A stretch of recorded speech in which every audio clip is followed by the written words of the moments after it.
How would you define mental illness and mental health? Let's see.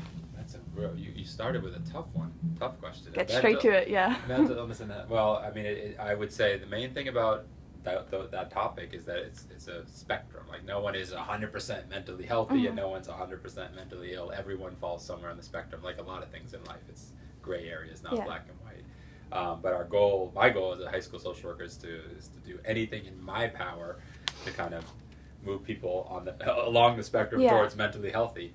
And that can be done through counseling, through one-on-one, talks, regular talks. It can be done through helping a student come to some realization about the link between how they're feeling and their behaviors, or sort of tweaking a student's environment. If the issue is incredibly high stress due to academic demands, maybe let's think about dropping a class and lightening your load a little bit. So there's often really kind of semi-easy fixes that can be done. And other times it's more of a process and very complicated to kind of chip away at someone's mental health issues. Do you think that a lot of kids in BHS deal with mental health issues? 100%, absolutely. I know. I don't think I know. Yeah. I know that a lot of kids deal with mental health issues in any school. There's nothing. Well, I don't want to say nothing about Brookline High that makes it different, but you could truly go to any school in the world that has adolescents inside the building, and there will be kids that are struggling with mental health issues. Some of it is related to just the life stage you guys are all at. Some of it is related to American culture in the year 2016 with everything that entails in terms of being constantly connected to each other via devices and social media, or just the incredible pressure of a school like Brookline with college accepted. I could tie it to so many things. We could be here all day, but to answer your question, yes, I know that a lot of students are struggling with their mental health. Kind of going off of that, do you think that we talk about it enough at BHS? That's a great one. Well, we just, off the camera, we were talking about mindfulness and how we've made a huge push to make mindfulness a big part of the BHS culture over the last couple of years, especially this year.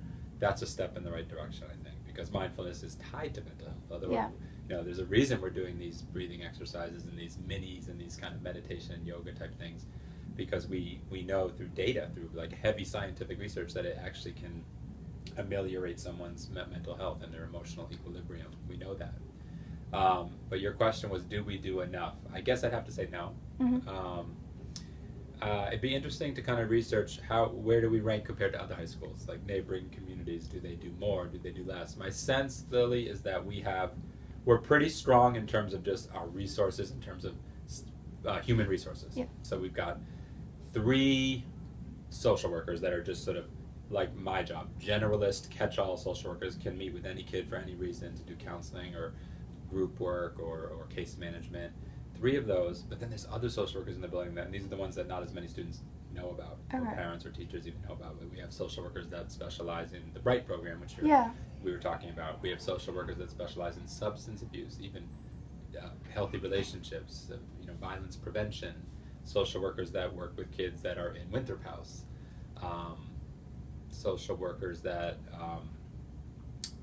come in to the building and do counseling from outside agencies like the Brookline Mental Health Center. So I think we're pretty resource rich, but I think where you were going with that question might have been about just awareness of mental health as an issue. Wondering why don't we talk about it more? Okay, that's what I thought you were going with. That's a great question.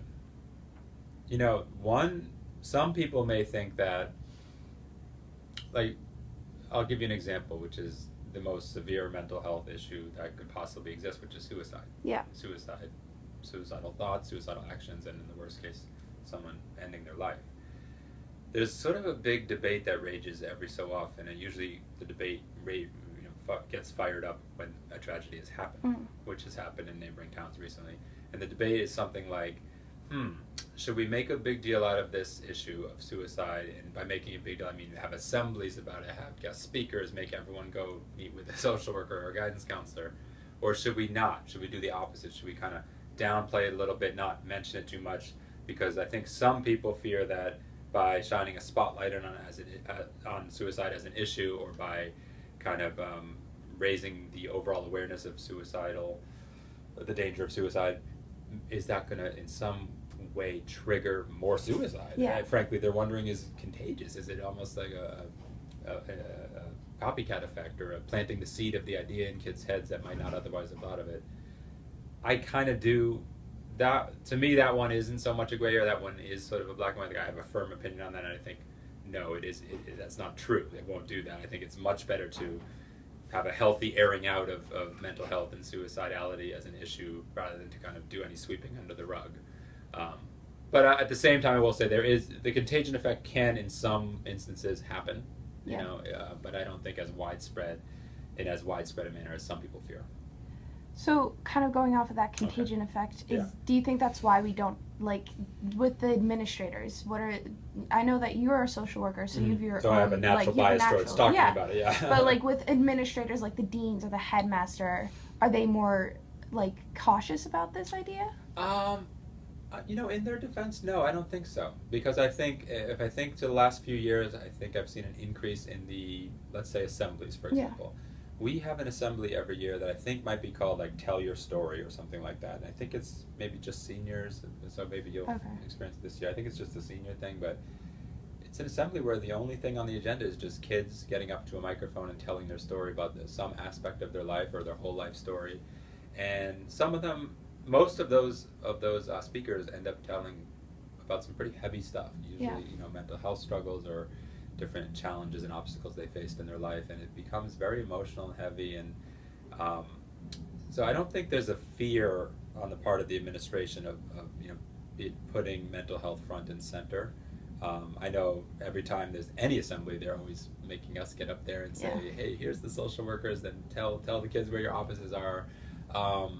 I think the social workers here and the other mental health staff are very much ingrained into the fabric of the school. For instance, like I'm Paul, Fran is Fran, we're on a first name basis with all the students. They sort of know where our offices are. Based on the number of students that come through that door and sit on this couch or those chairs, I would say we're doing a fairly good job of making our student body aware that we're here. I was just joking with a student the other day was in here, we were joking around, and we actually went on Amazon.com to see how much it would cost, because as a joke I wanted to get one of those red deli counter at the supermarket things where you take a ticket. I was going to set it up out there because there's always a line to get in the door. So, kind of going off of that, do you think that there's a conversation between the students about mental health? Like an ongoing, conversation about it. I think, you know what it ends up being, I think a big buzzword that I hear constantly bandied about or looked at from one angle or another is stress. I think sometimes stress is used as a code word for mental health, because let's face it, mental health, you're here doing an article or doing an assignment for class because there is a stigma. It exists. There is a stigma. So sometimes people feel, oh, it's more socially acceptable to talk about, oh, I'm so stressed out. You know, I can't believe my stress level is at an all-time high. You won't believe what's going on in my life. That's somehow, to many people, feels safer or more comfortable than saying, you know, I am incredibly depressed, or my anxiety is like at an all-time high. I have an anxiety disorder. You know, no one would really maybe say that. Some people would, and it's fine to say that, but oftentimes we use kind of coded language, or we couch it in different terms. Do you think students are talking a lot about mental health?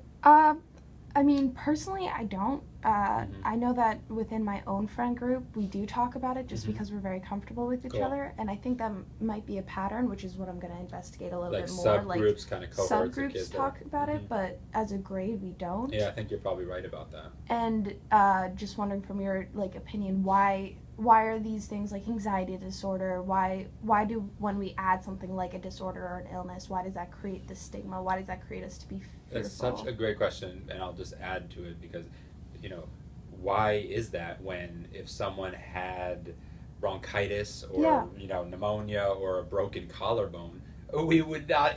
There wouldn't be one iota of angst about saying, "Oh yeah, I was out of school because I had a broken," or I had a. So that's a great question. Let me think a little bit about it. I mean, how do you break through that? Well, I think the key. This isn't really answering the question, but the key thing that I would want to have happen is that any kid out of the 2,000 that are here that may be suffering in silence and just having a mental health issue that is significantly impairing their functioning. It's not just a bad day or a bad week, but really having depression or something along those lines. I would want our school culture to be such that that kid were as there would be as strong a chance as possible that that kid would not suffer in silence. And that could take many shapes and forms. Like that could mean that I want a school culture where their friend would say, "Hey, you know, I have a social worker, Paul. He's a good guy. Can I bring him? Can I bring you to him? Let's go see him right now." Or a school culture where the teachers were somehow more than the average teacher in tune with their aware of their warning signs or a kid's overall function, just more coming through, approaching their job every day through the lens of I care about this student as a person, not just a student, you know. And sometimes that's just small talk. Like if you know that a kid is on the basketball team and every time they come in your room and you say, "Hey, how was the game last weekend?" Or "Hey, good win, I saw your game, I went to your game," that just increases by such a percent the chances that that student's then going to say, "Oh, you know, I actually didn't go to the game last night because some crazy shit went down at my house, and let me tell you about it." You know what I mean? So having a school culture where we can do that and make it more likely that kids would get the help they need. Little things like even post the way the bulletin boards look. Like, what are there you know, students that have organized a club? I think you had said something about a club or someone. Were we talking about a campaign or like a public awareness campaign? A while back, Mila and I started this page called Time to Talk, where we could have students anonymously post their stories about stress and stuff, just bringing awareness to it to make it more normalized. Yeah, I like that. That's like a new frontier of mental health interventions, because there's a lot of people now doing innovative stuff with texting for support, and I am constantly texting, was constantly round the clock. I actually don't even remember how I did this job before cell phones. So with the teachers, do you think that there should be do you think there should be some sort of extra training on the side to bring awareness to the subject? Specifically for the role of a teacher? Yeah, for the role of like just a regular bio teacher or math teacher. Yes. Yes, frankly, I think it should be sort of incorporated into maybe even before they get here, but maybe while they're in grad school, learn in a master's in education program. I don't know, you know, are there courses or training specifically geared towards the mental health of your students? But there should be. There absolutely should be, because they're spending on average 4 hours a week with their students. Yeah. Even me as a social worker, I'm only spending 1. You know, so they're really a touchstone person in each kid's life. Okay. I think that is it for my questions.